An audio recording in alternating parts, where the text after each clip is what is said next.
너 입으로 그 말이 나와? 손녀가 내 피를 나눈 딸이란 말이다. 아버지, 그게 제가 어쩔 수 없었어요. 빚이 너무 커서. 어쩔 수 없었다고? 당신이 먼저 아버지 연구 자료를 팔 생각을 했으면서.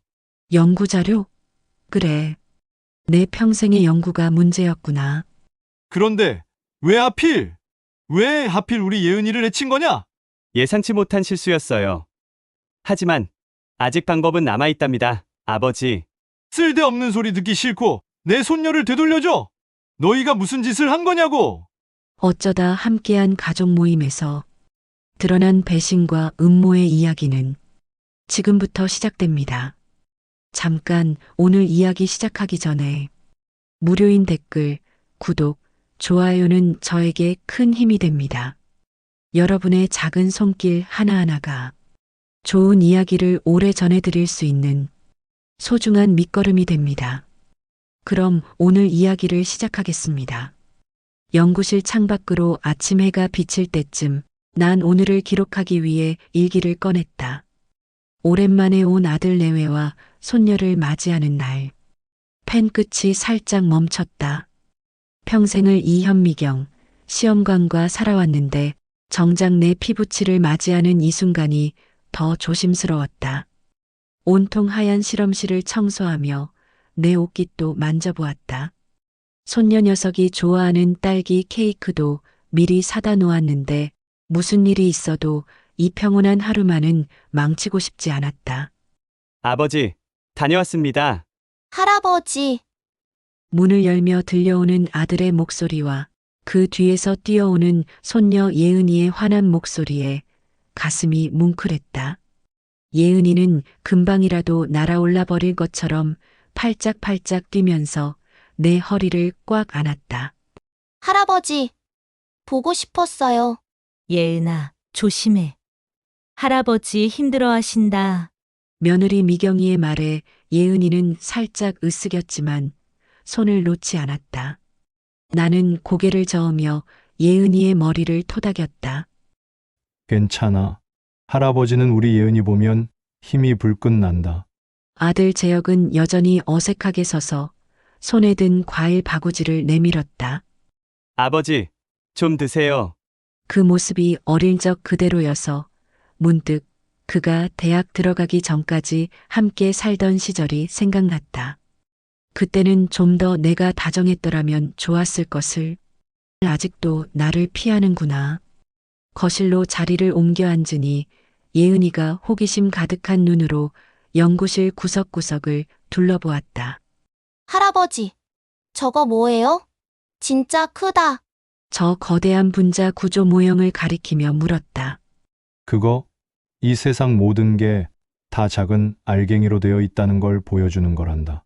에이, 할아버지, 또 어려운 말 하신다. 예은이가 코를 홀깅하자 나도 모르게 웃음이 나왔다. 그 순간만은 모든 게 평화로웠다. 딸기 케이크를 나누며 재혁과 미경은 요즘 일상 이야기를 늘어놓았다. 회사 일이 바쁘고 예은이 학교 일이 이렇고 저렇고 그저 평범한 그래서 더 소중한 가족의 풍경이었다. 이렇게만 계속됐으면 내가 바랐던 건 정말 이것뿐이었는데 식사가 한창이었을 무렵 내 휴대폰이 진동으로 울렸다. 화면에는 말순이라고 적혀 있었다. 내 딸이었다. 재혁과 미경의 대화가 잠시 멈췄다. 평소처럼 말순아, 무슨 일이니? 하고 받았을 터였다. 하지만 그날은 왠지 모를 예감이 들어 자리에서 일어나 창가로 걸어갔다. 여보세요. 말순아? 아버지, 지금 형님 댁에 계세요? 말순의 목소리는 평소와 달랐다. 낮고 다급하며 무언가에 황급한 것 같았다. 그래. 왜? 제발, 조심하세요. 특히, 예은이. 목소리가 갑자기 작아지며 끊겼다. 찌릿한 느낌이 등골을 스쳤다. 말순아? 무슨 소리냐? 전화가 안 돼. 수화기 너머에서는 삐나는 끊김음만이 울렸다. 나는 허탈하게 핸드폰을 내려다보았다. 창밖에는 여전히 화창한 오후 햇살이 비치고 있었다. 저 목소리 무슨 뜻이지? 예은이를 왜? 대체 무슨 일이 벌어지고 있는 거냐? 자리로 돌아오니 재혁과 미경이 나를 쳐다보았다. 미경의 얼굴에 스쳐 지나간 알아채기 어려울 만큼 짧은 경련 같은 것이 있었다.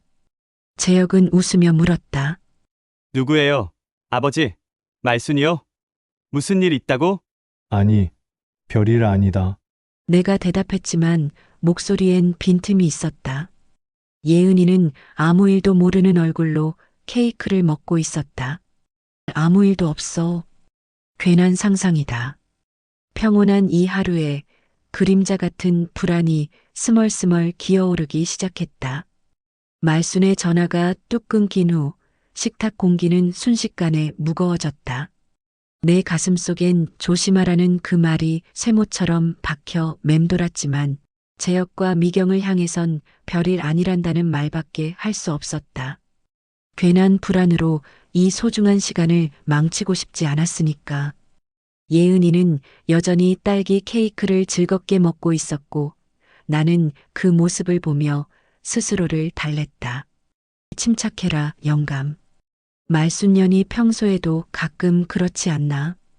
별일 아니겠지. 아버지, 정말 괜찮으세요?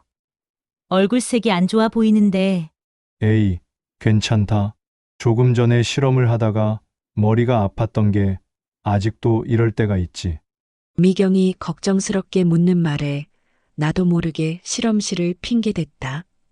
재혁은 아까부터 자리에서 불편한 듯 몸을 움직이고 있었다. 아버지, 저기 물 좀 마실까요? 갑자기 그가 입을 열었다. 물은 내가 따라줄게. 아버지는 앉아 계세요. 아니, 괜찮아. 내가 갈게. 미경이 자리에서 일어나려는데 재혁이 이상하게도 재빨리 먼저 부엌으로 향했다. 그런데 예은이가 벌떡 일어섰다. 나도 마실래. 엄마, 나 그 새콤한 음료수 마실래. 하며 재혁을 따라갔다. 나는 예은아, 단 거 너무 많이 먹지 말거라라고 말하려다가 그냥 입을 다물었다. 오랜만에 보는 손녀가 좋아하는 걸 무슨 잔소리를 하겠나. 그래, 마음껏 먹어라. 내가 좋아하면 할아버지가 다 신경 쓸 테니. 부엌에서 병 뚜껑이 따이는 소리와 예은이의 와, 시원해. 라는 소리가 들려왔다. 재혁은 물컵을 들고 혼자 돌아왔다. 예은이는? 내가 물었다. 바로 온다네요. 재혁의 대답이 왠지 모르게 짧게 느껴졌다. 그 순간이었다. 부엌에서 덜컥하는 소리와 함께 어지러지라는 예은이의 신음이 들려온다. 나는 벌떡 일어나 부엌으로 달려갔다. 예은이가 식탁에 비스듬히 기대어 서 있고 얼굴은 핏기가 가셔서 하얗게 질려 있었다. 손에 쥔 음료수 캔은 바닥에 떨어져 내용물이 쏟아지고 있었다. 예은아, 왜 그래? 할아버지, 배가 너무 아파. 예은이가 내게로 비틀거리며 다가오다가 내 품에 털썩 쓰러졌다. 온몸의 힘이 순간 빠져나가는 것만 같았다. 예은아! 정신 차리렴! 예은아! 내가 애를 흔들며 소리쳤지만 예은이는 눈을 감은 채로 숨만 가쁘게 쉬고 있을 뿐이었다. 이게 무슨 일이야? 대체 왜? 말순의 전화 설마. 재혁아, 빨리 119에 전화해! 내가 소리치자 재혁과 미경도 부엌으로 달려왔다. 미경은 비명을 지르며 예은이에게 달려들었다. 예은아, 우리 딸 왜 이래? 하지만 재혁은 멀뚱히 서서 핸드폰을 들지도 못하고 우리를 쳐다보고만 있었다. 그의 얼굴에는 공포보다는 뭐라 표현할 수 없는 당혹스러움과 두려움이 가득했다. 저놈의 눈빛 저건 단순한 놀라움이 아니다. 무언가 알고 있어. 재혁아, 뭐하고 있어? 전화해! 내가 다시 호통쳤다. 그제야 재혁은 정신을 차린 듯 핸드폰을 떨리는 손으로 들었다. 나는 예은이를 안고 거실 소파로 옮겼다. 작은 몸뚱이가 내 품에서 차갑게 느껴졌다. 평생 수많은 위기를 헤쳐왔지만 내 피와 살이 이렇게 무력하게 식어가는 느낌은 처음이었다. 내가 평생 연구한 게 뭐냐? 이렇게나 소중한 것을 지키지 못하다니. 구급차 소리가 가까워질 때쯤 재혁이 다가와 내 어깨를 짚었다. 아버지 죄송합니다. 정말 죄송합니다. 그의 목소리가 떨리고 있었다. 죄송하다니? 무슨 죄송이냐? 이게 무슨 일인지 말해봐. 제가 실수한 게 있습니다. 그 음료수 그게 재혁은 말을 더듬었고 미경이 그를 바라보는 눈빛이 이상하게 날카로웠다. 재혁은 결국 입을 열었다. 아버지의 그 마지막 특허권 그걸로 큰 돈을 벌 계획을 했었습니다. 아버지 몰래 투자를 받고 그런데 일이 잘못돼서 특허권? 내 평생의 연구 성과? 저게 지금 무슨 상관이란 말이냐? 그게 예은이랑 무슨 상관이냐? 내가 소리쳤다. 재혁은 고개를 푹 수그렸다. 그쪽 사람들이 압력을 넣으려고 아버지가 가장 아끼는 걸 그의 말이 점점 작아졌지만 그 말의 의미는 내 가슴을 육감으로 후려쳤다. 가장 아끼는 건 내 특허보다 내가 가장 아끼는 건 예은이, 이 자식들이 내 손녀에게 손을 댔다고. 분노와 배신감이 온몸의 피를 끓게 만들었다. 내가 한없이 믿었던 내 피와 살이 이렇게나 추한 계략을 꾸미다니. 내 연구실, 내 집안에서 내 손녀에게 이런 일이 벌어지다니. 구급대원들이 들어와 예은이를 들것에 옮기기 시작했다. 나는 벌떡 일어나 재혁의 멱살을 잡았다. 내 놈이 직접 그런 거냐? 내 목소리는 분노와 절망으로 갈라졌다. 재혁은 눈물을 흘리며 고개를 저었다. 아닙니다, 아버지. 절대 그런 게 아니라니까요. 하지만 제 탓입니다. 모두 제 잘못이에요. 눈물? 지금 와서 무슨 눈물이냐? 배신한 놈의 눈물은 진흙보다 더럽다. 그러지 마요, 아버지. 지금은 예은이부터 좀 보세요. 미경이 끼어들어 재혁을 떼어냈다. 나는 정신이 혼미해진 채로 구급차를 따라 나섰다. 차문이 닫히기 직전 재혁이 내게 마지막으로 외쳤다. 아버지! 제발 예은이를 꼭 살려주세요! 그 다음에 제가 다 설명하겠습니다. 구급차가 출발했다. 창밖으로 스쳐 지나가는 거리마다 불과 1시간 전만 해도 평화로웠던 세상이었다. 내 품에선 예은이의 차가운 손길이 느껴졌다.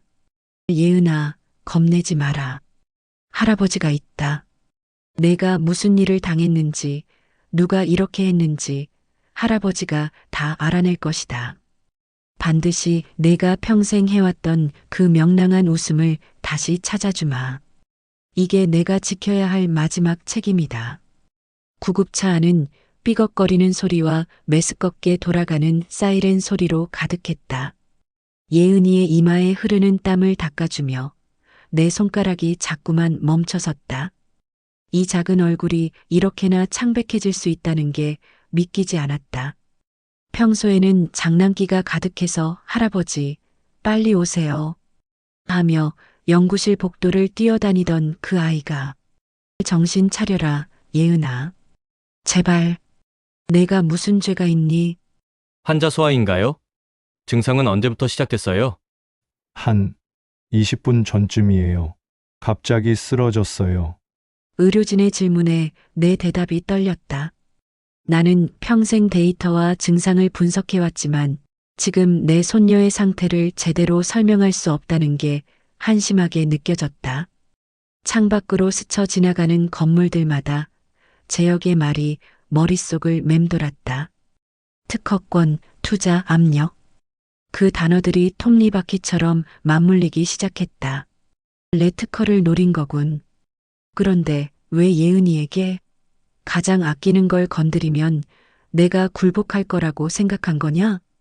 병원 응급실로 옮겨진 예은이는 바로 치료실로 들어갔다. 나는 문 앞에서 발걸음을 멈춰섰다. 유리문 너머로 의사들과 간호사들이 예은이 주변을 서성이는 모습이 보였다. 그 순간 30년 전 재혁이 맹장 수술을 받았을 때를 떠올렸다. 그때도 나는 이렇게 문 앞에서 멀뚱히 서서 안절부절 못하며 기다렸었다. 그런데 지금은 다르다. 그때는 누구를 원망할 때도 없었지만 지금은 뒤에서 난잡한 발소리가 접근하는 소리에 고개를 돌렸다. 재혁과 미경이 허둥지둥 달려오고 있었다. 재혁의 얼굴은 여전히 핏기를 잃었고 미경의 눈가에는 눈물 자국이 선명했다. 아버지, 예은이는 어때요? 지금 뭘 하는지도 모르겠구나. 나는 차가운 목소리로 대답했다. 재혁의 손가락이 자꾸만 꼬고 풀리고 있었다. 예전에 그가 거짓말을 할 때면 항상 그런 버릇이 있었다. 초등학교 때부터 아버지, 제가 해명을.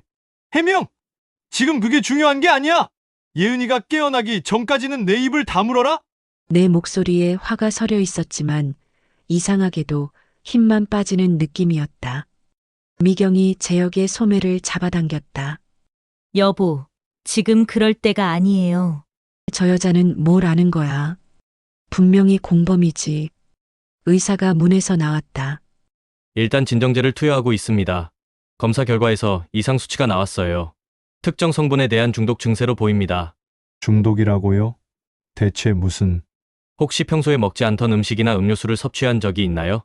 의사의 질문에 재혁과 미경이 동시에 서로를 바라보았다. 그 눈빛 하나에 모든 게 확실해졌다. 그 음료수? 재혁아, 내가 가져온 그 음료수지? 아버지, 그건 재혁이 입을 열려는 순간 미경이 앞으로 나섰다. 의사 선생님, 일단 치료부터 제대로 해주세요. 우리 애가 더 이상 고통받지 않게 해달라고요. 회피하는구나. 인연이 더 위험해 보인다. 의사가 돌아간 후 복도에는 찢어질 듯한 침묵이 흘렀다. 나는 창밖을 바라보았다. 병원 앞에서는 평범한 가족들이 오고 가고 있었다. 아이의 손을 잡고 걷는 아버지, 웃음소리가 들려올 것만 같았다. 내 인생은 대체 뭐였나? 평생 연구에 매달려 가족을 소홀히 한 게 이렇게 돌아오는 건가? 아버지, 재혁이 조용히 불렀다. 제가 모든 것을 말씀드리겠습니다. 하지만 여기서는 안 됩니다. 누가 듣고 있을지 모릅니다. 그의 목소리가 너무나 나약하게 들려서 오히려 분노가 치밀었다. 누구에게서 도망치자는 거냐? 내가 저지른 일에 대해 말이다. 도망치는 게 아니라 아버지의 특허권을 지키기 위해서입니다. 그 사람들이 아버지의 연구실까지 노리고 있어요. 연구실? 내 평생의 작업장? 지금 내 손녀가 저렇게 누워 있는데 연구실 이야기를 하다니? 그만둬. 내가 낮은 목소로 말했다. 지금 내게 중요한 건 내 놈의 그 더러운 특허권이 아니야. 저기 누워있는 내 손녀야. 예은이가 깨어나서 다시 웃을 수만 있다면 그 특허권은 내버려도 좋아. 재혁과 미경이 충격받은 표정으로 나를 바라보았다. 아마 그들은 내가 연구실과 특허를 목숨처럼 아끼는 줄 알았을 것이다. 하지만 지금 이 순간 내 눈앞에 펼쳐진 진실은 너무나 명확했다. 평생을 바쳐온 것들. 하지만 정말 소중한 건 언제나 눈앞에 있었구나. 간호사가 다가와서 말했다. 잠시 휴게실에서 기다리시는 게 좋겠어요. 치료가 한두 시간은 더 걸릴 거예요. 나는 고개를 저으며 예은이의 병실 문 앞에 놓인 의자에 주저앉았다. 난 여기 있을게. 재혁과 미경이 휴게실 쪽으로 발걸음을 옮겼다. 그들의 등 뒤에서 미경이 재혁에게 속삭이는 것이 들렸다. 어떡하지? 이러다가 다 들통나면 들통날 게 더 있다는 말이지. 좋아. 이제부터는 내가 내 놈들을 파헤쳐 보겠다. 나는 주머니에서 스마트폰을 꺼냈다. 평소에는 거의 사용하지 않던 기계였다. 하지만 지금은 이게 유일한 무기였다. 먼저 딸 말순에게 문자를 보냈다. 말순아, 지금 예은이가 착한 병원에 있다. 무슨 일인지 아는 게 있으면 바로 연락해라. 그리고 연구실 보조 연구원에게도 메시지를 보냈다. 김 연구원, 내 연구실 보안 상태를 점검해주게. 최근에 수상한 사람이 출입한 적은 없는지. 휴게실 쪽에서 재혁이 핸드폰을 보며 무언가에 격앙되어 있는 모습이 보였다. 미경이 그의 팔을 붙잡고 있다.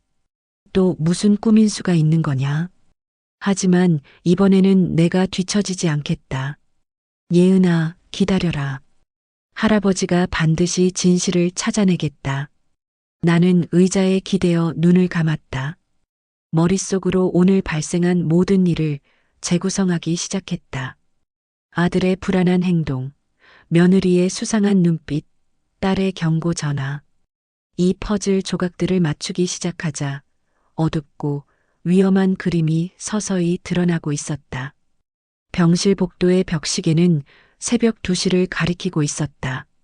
추적추적 내리는 빗소리가 창가에 맴돌았지만 내 귀에는 예은이의 가쁜 숨소리만이 들리는 것 같았다. 재혁과 미경은 휴게실에서 잠깐 눈을 붙이고 있는 모양이었다. 잠이 오겠나, 저놈들. 하지만 나는 이대로 있을 수 없어. 문득 40년 전 첫 독립연구실을 차렸을 때가 생각났다. 그때도 이렇게 새벽을 새우며 데이터를 분석했지. 그런데 지금은 내 손녀의 생명을 지키기 위한 데이터를 맡고 있다니. 할아버지, 예은아, 깬 것이냐? 병상에서 희미한 목소리가 들려와 내가 벌떡 일어났다.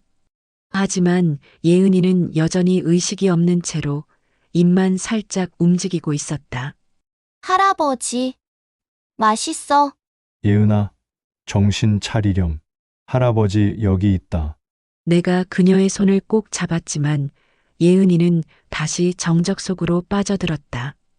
그 작은 손이 너무나 차가워서 내 가슴이 먹먹해졌다. 꿈꾸는 건가? 저렇게나 먹는 걸 좋아하는 아이가 이렇게 고통받다니. 문이 살짝 열리며 간호사 한 명이 들어왔다. 보호자님, 좀 쉬고 오세요. 제가 좀 봐드릴게요. 그녀는 나이 지긋해 보였고 눈빛이 따뜻했다. 내가 자리에서 일어나려는데 그녀가 예은이의 차트를 보며 중얼거렸다. 아이고, 이 나이에 이런 성분에 중독되다니. 참, 무슨 뜻이죠? 그 성분이 뭔데요? 그냥 통상적인 중독 증상이 아니라서요. 간호사는 급히 화제를 돌리려는 것 같았다. 하지만 내 평생을 연구해온 과학자로서 그 말 속에 숨겨진 무언가를 감지할 수 있었다. 이 간호사, 뭘 아는 게 분명해. 저기, 혹시 더 자세히 말씀해 주실 수 있나요? 내가 조용히 물었다. 간호사는 주변을 둘러보더니 목소리를 낮췄다. 선생님, 웬만하면 관여하지 마시는 게 좋아요. 이건 보통 중독 사례가 아니에요. 제 손녀입니다. 모른 채 할 수 없어요. 간호사는 한참을 망설이더니 결국 입을 열었다. 요즘 들어 이런 케이스가 몇 건 더 있었어요. 다들 특정 건강음료를 마신 후에 발생했고, 증상이 너무 비슷해요. 건강음료라고요? 네. 하지만 시중에 판매되는 그런 게 아니에요. 어떤 비공식 경로로 유통되는 것 같아요. 그녀가 주머니에서 메모지 한 장을 꺼내 내 손에 쥐어주었다. 이게 그 음료 성분 분석 자료예요. 누가 유통하는지는 모르겠지만 분명히 문제가 있어요. 비공식 경로? 재혁 그놈이 대체 뭘 가져온 거지? 간호사가 떠난 후 나는 그 메모지를 들고 복도 끝으로 걸어갔다. 희미한 조명 아래에서 종이를 펼쳐보니 익숙한 화학식이 눈에 들어왔다. 이건 내가 10년 전에 연구했던 그 성분이잖아. 하지만 당시에 부작용이 있어서 개발을 중단했는데 머릿속이 혼란스러웠다. 그 연구는 오래전에 포기한 프로젝트였다. 그런데 왜 지금 와서 나타난 거지? 누가 그 데이터를 훔쳐갔을까? 문득 재혁이 작년에 연구실에 와서 옛 자료들을 정리하겠다고 했던 기억이 났다. 아버지 자료 좀 체계적으로 정리해 드릴게요. 그때 그 말이 수상하게 들렸다. 아버지, 무슨 일 있으세요? 뒤에서 갑자기 재혁의 목소리가 들려와 나는 메모지를 재빨리 주머니에 넣었다. 그는 휴게실에서 막 깬 모양이었다. 별일 아니다. 그냥 예은이 상태가 걱정되어서. 아버지, 저기, 제가 할 말이 있습니다. 재혁의 눈빛이 이상하게 결연해 보였다. 제가 모든 것을 고백하겠습니다. 하지만 여기서 말할 수는 없어요. 내일 연구실에서 만납시다. 연구실에서? 왜 거기서? 거기에 모든 증거가 있습니다. 아버지도 보셔야 할 것들이. 그의 말이 채 끝나기 전에 재혁의 핸드폰이 진동으로 울렸다. 그는 화면을 보자마자 얼굴이 굳었다. 잠시 실례하겠습니다. 누구 전화냐? 지금 이 시간에? 재혁은 대답도 없이 복도 저쪽으로 급히 걸어갔다. 나는 살짝 그를 따라가 엿들었다. 네, 알겠습니다. 하지만 제 딸인데요. 알겠다고요. 내일 다 가져다 드릴 테니 제발. 네, 약속합니다. 연구실 데이터 모두 드릴 테니. 연구실 데이터? 저놈이 지금 내 평생의 연구 결과를 넘기려는 거냐? 재혁이 전화를 끄고 돌아서는 순간 우리 시선이 마주쳤다. 그의 얼굴에 공포와 당황이 스쳤다. 아버지, 그게 누구랑 통화했나? 대체 무슨 약속을 한 거냐? 아니에요. 그냥 회사 동료한테. 나는 그를 노려보았다. 거짓말 마라, 재혁아. 내가 초등학교 3학년 때부터 거짓말할 때면 항상 오른쪽 눈썹이 떨리는 버릇이 있었다. 재혁의 얼굴이 새파래졌다. 그 순간 병실에서 미경의 비명이 들려왔다. 의사 선생님, 저희 딸이 이상해요. 나는 재혁을 뒤로 한 채 병실로 달려갔다. 예은이가 침대 위에서 경련을 일으키고 있었다. 의사와 간호사들이 급히 달려와 응급조치를 시작했다. 제발, 안 돼. 이렇게 두고 볼 수만은 없어. 나는 주머니 속의 메모지를 꼭 쥐었다. 이제야 깨달았다. 이 전쟁은 내 특허권을 지키는 문제가 아니라 내 손녀의 목숨을 구하는 싸움이었다. 그리고 나만이 이 싸움을 끝낼 수 있다는 것도 간호사가 건네준 그 종이 한 장이 모든 것의 실마리가 될 것 같았다. 예은이의 격려는 간호사가 주사기를 놓은 후에야 겨우 진정되었다. 아이의 이마에 맺힌 땀방울을 닦아주며 내 손가락이 떨리고 있었다. 이렇게 무력하게 기다리는 것보다 더 괴로운 일은 없었다. 일단은 안정되었습니다. 하지만 지속적인 관찰이 필요해요. 고맙습니다, 선생님. 의사가 떠나자 병실은 다시 고요에 잠겼다. 재혁은 문간에 서서 발끝만 굴리다가 미경을 데리고 간다고 하며 자리를 떴다. 그들의 뒷모습이 수상하게 여겨졌지만 지금은 예은이에게 집중해야 했다. 도망가는 거냐? 하지만 내가 아무리 도망쳐도 이 아비의 눈을 피할 순 없을 거다. 새벽 4시 병실 창밖으로 첫 새소리가 들려오기 시작했다. 예은이의 숨소리가 조금씩 고르게 들리는 것 같았다. 나는 그녀의 손을 꼭 잡은 채 간호사가 건네준 메모지를 다시 꺼내 들었다. 내가 버렸던 연구. 왜 지금 누가 이걸 복귀했지? 문득 10년 전에 그 실험실이 생각났다. 재혁이 대학원생이 되어 방학마다 연구실을 찾았던 때다. 그때 그가 내 옛 데이터를 정리하겠다고 자원했었지. 아버지, 이 옛 자료들 다 디지털로 정리해 드릴게요. 그래? 고맙구나. 그때 그 말이 순진한 효심으로만 들렸는데 지금 와서 생각해보니 모든 게 계산된 행동이었을까? 할아버지, 갑자기 작은 목소리가 들려와 정신을 차렸다. 예은이가 눈을 반쯤 뜨고 나를 보고 있었다. 예은아, 깬 것이냐? 목 말라요. 내가 물컵을 들어 입가에 대주자 예은이가 조금씩 마시기 시작했다. 그 순간만은 온 세상이 환해지는 것 같았다. 괜찮으니? 어디 아픈 데는 없느냐? 조금 어지러워요. 하지만 할아버지가 있어서 안 무서워요. 예은이가 힘없이 웃으며 내 손을 꼭 잡았다. 그 따뜻한 손길에 가슴이 뭉클했다. 다행이다. 정말 다행이야. 내가 아무 일도 없기를. 그때 문이 살짝 열리며 미경이 들어왔다. 그녀는 예은이가 깨어난 것을 보자 놀란 표정을 지었지만 금방 환한 미소로 바꾸었다. 우리 딸 깼구나. 엄마 왔단다. 엄마, 미경이 예은이의 이마에 입을 맞추려는 순간 나는 그녀의 손에서 낯선 향기가 나는 것을 맡았다. 병원 비누향이 아니라 어떤 특이한 허브 냄새였다. 미경아, 내 손에서 냄새가 나는데. 아, 그냥 휴게실에서 마신 차 냄새일 거예요. 그녀는 급히 손을 뒤로 감췄다. 그 순간 예은이가 작은 목소리로 중얼거렸다. 엄마, 그 맛있는 음료수 또 마시고 싶어. 음료수? 무슨 음료수냐, 예은아? 내가 묻자 예은이가 힘없이 대답했다. 엄마가 아까 준 거 맛있었어. 미경의 얼굴이 순간 굳었다. 에이, 그냥 평소에 마시던 주스일 거예요. 훌루시네이션인가 보네. 훌루시네이션? 의학 용어를 아주 잘도 쓰는구나. 나는 미경의 눈을 똑바로 응시했다. 예은아, 그 음료수 언제 마셨니? 엄마가 아까 할아버지 집에 와서. 예은아, 그만 자야지.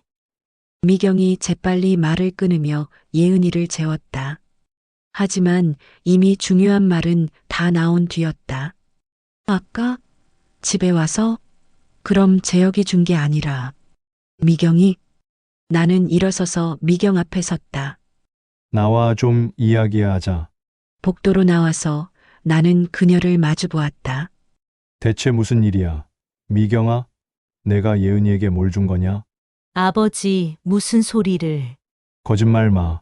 예은이가 방금 말했잖아. 미경은 한동안 말없이 나를 바라보더니 입가에 희미한 미소를 띄었다. 아버지, 괜한 일에 신경 쓰지 마세요. 어차피 다 끝날 일이니까. 무슨 뜻이야? 재혁이 내일이면 모든 걸 해결할 거예요. 아버지 연구실 데이터만 넘기면 우리 딸도 안전해질 거라고요. 그녀의 목소리가 이상하게 차가웠다. 평소에 다정한 며느리는 어디로 간 것일까? 연구실 데이터? 그게 대체 무슨... 아, 모르시나 보네. 미경이 비웃듯 말했다. 재혁만 문제인 줄 아셨겠지만 사실은 제가 먼저 그 사람들을 만났어요. 나는 멍하니 그녀의 말을 들었다. 무슨 소리야? 아버지의 연구가 얼마나 가치 있는지 저는 처음부터 알고 있었어요. 재혁이 그걸 모르고 있었을 뿐이죠. 이 여자가 전부 계획한 거냐? 그런데 왜 예은이까지? 내 딸인데. 미경의 눈빛이 순간 흔들렸다. 그건 예상치 못한 실수였어요. 하지만 괜찮아요. 아직 방법은 남아 있으니까. 무슨 방법이? 내일이면 알게 될 거예요. 이제 가보겠습니다.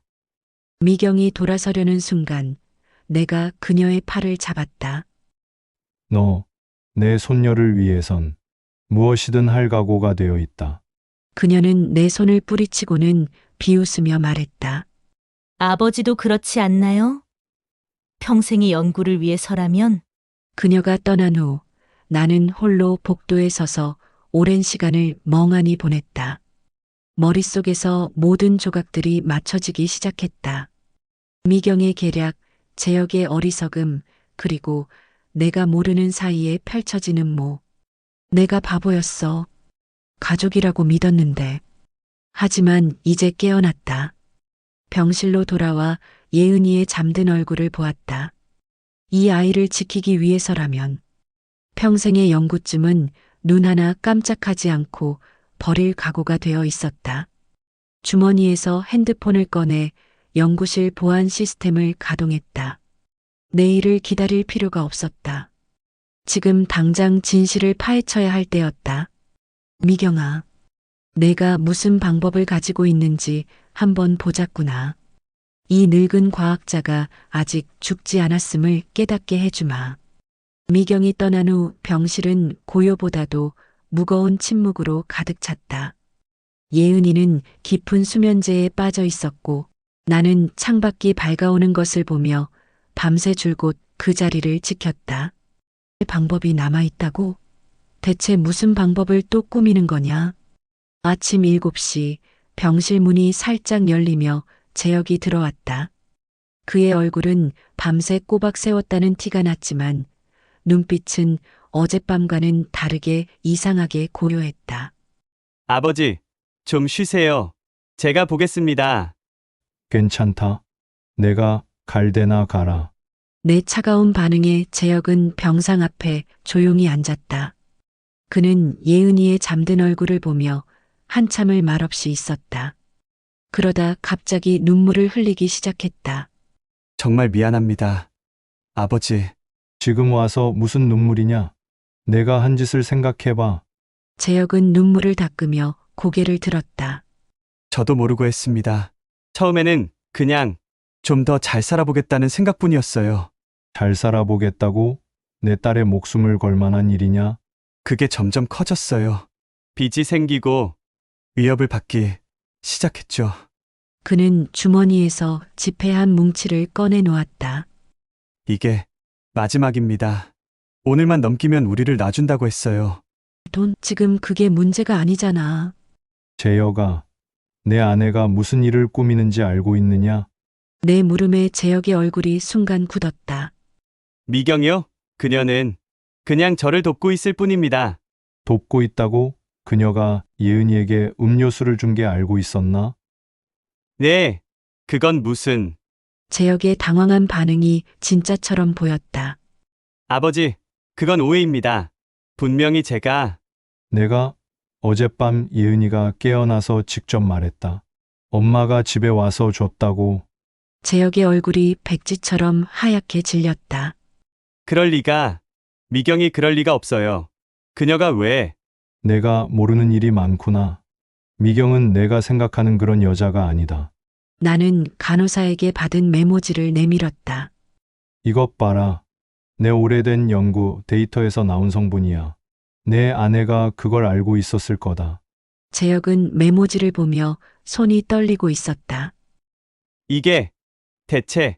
오늘 연구실에 가서 데이터를 넘기겠다고? 하지만 이미 내 아내가 그들 편이야.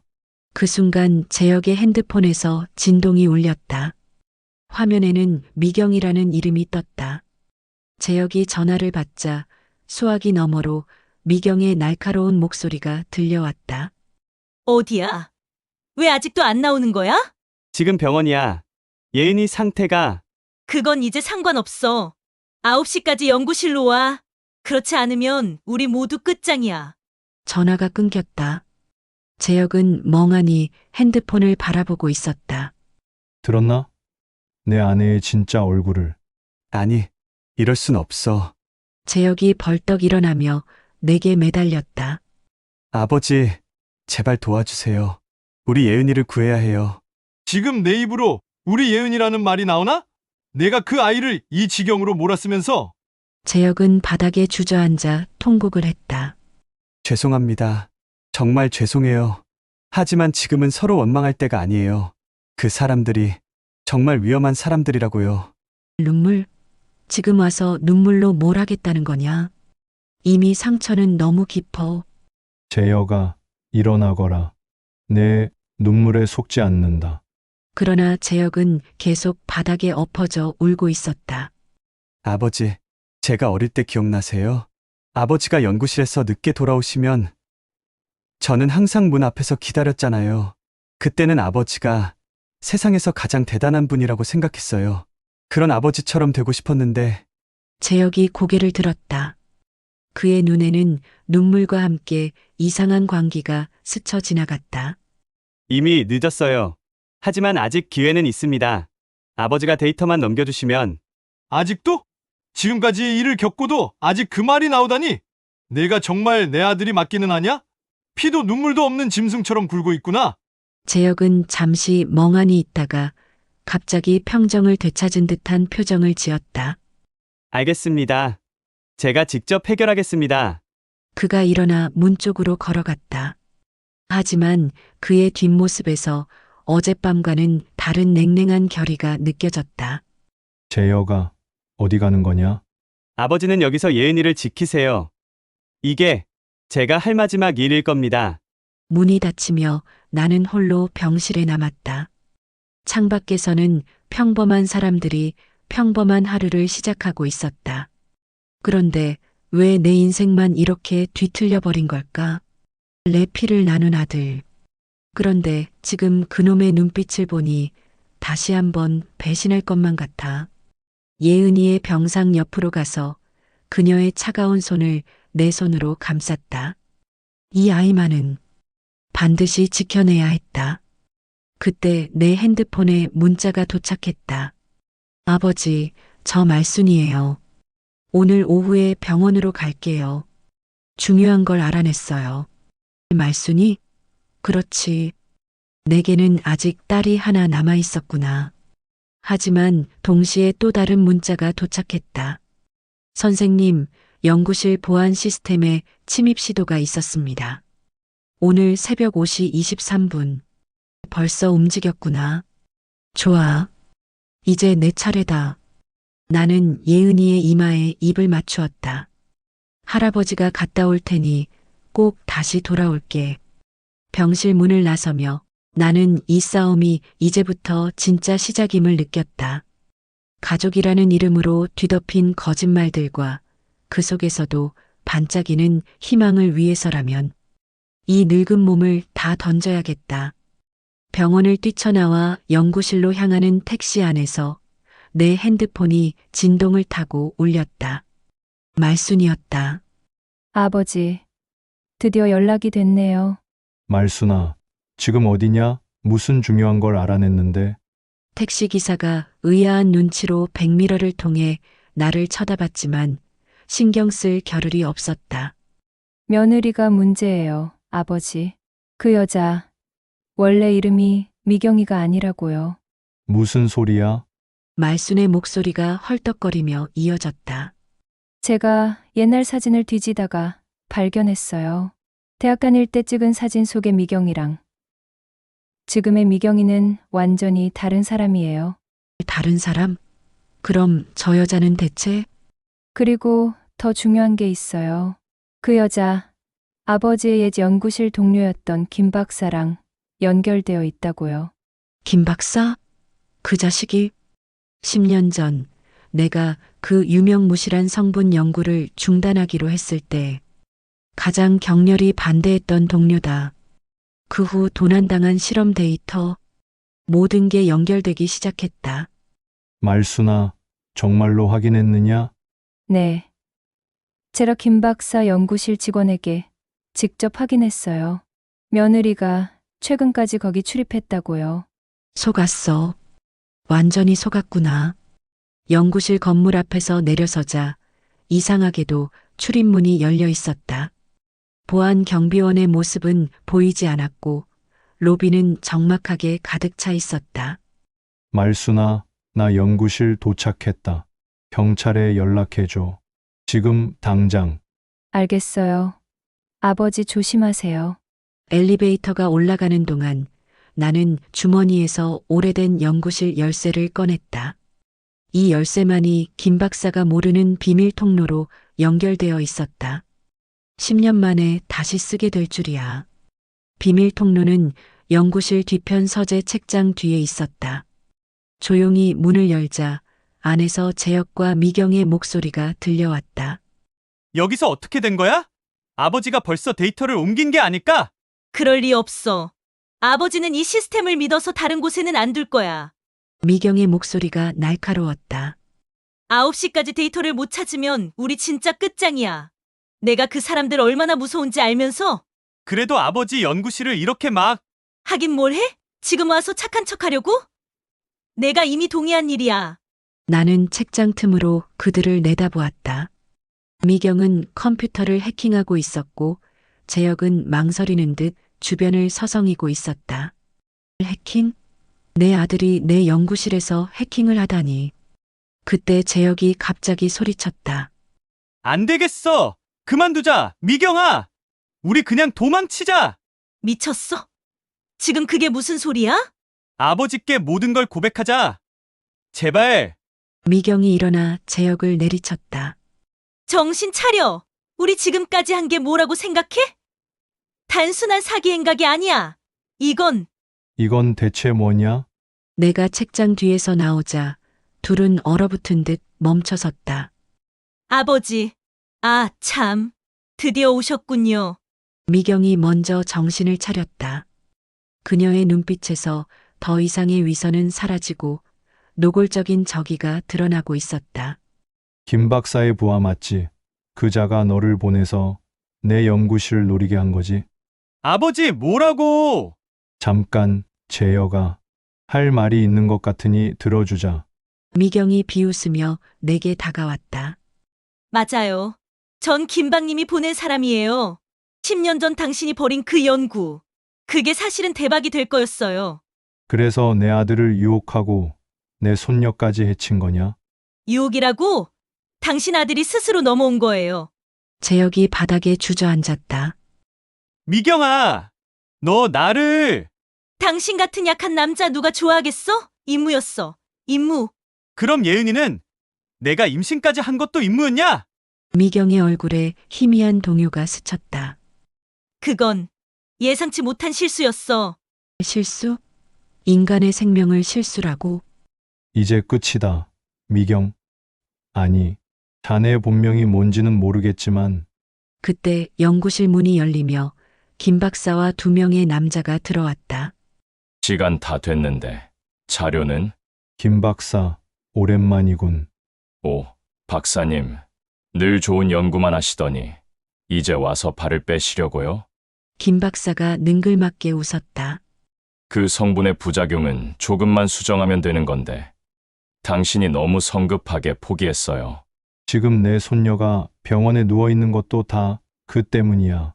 아, 그건 좀 안타까운 사고였지요. 김 박사가 내 책상에 앉으며 말을 이었다. 하지만 이제 와서 돌이킬 수 없어요. 자료만 넘기면 우리가 치료제도 개발해 드릴게요. 거짓말 마. 너희는 치료제 따위 개발할 생각 없어. 그럼 어쩌겠어요? 손녀 목숨 버리겠어요? 그 순간 재혁이 벌떡 일어나 소리쳤다.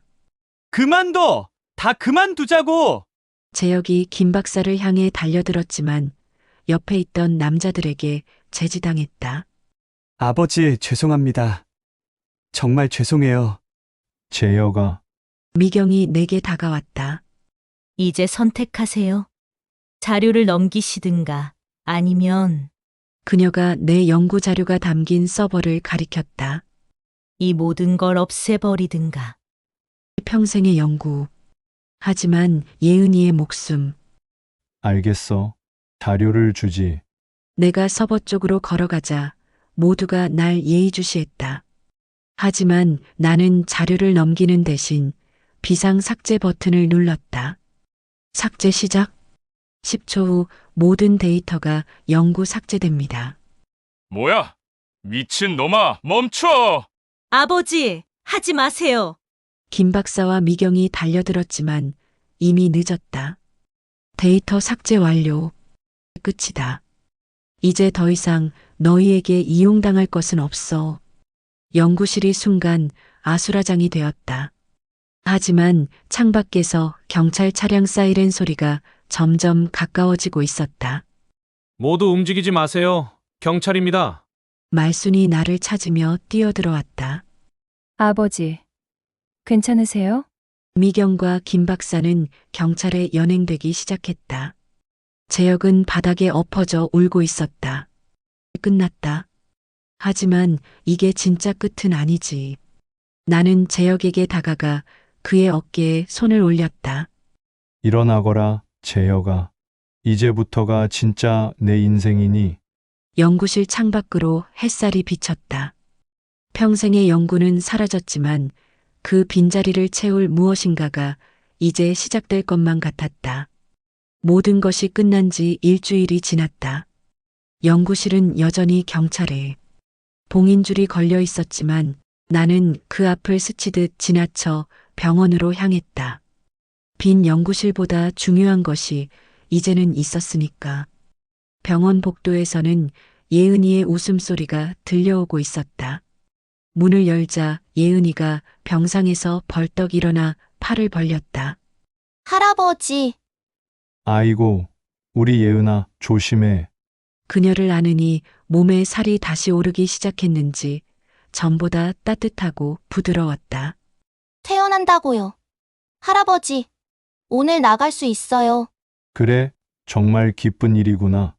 의사가 진찰 기록지를 들고 와서 설명해 주었다.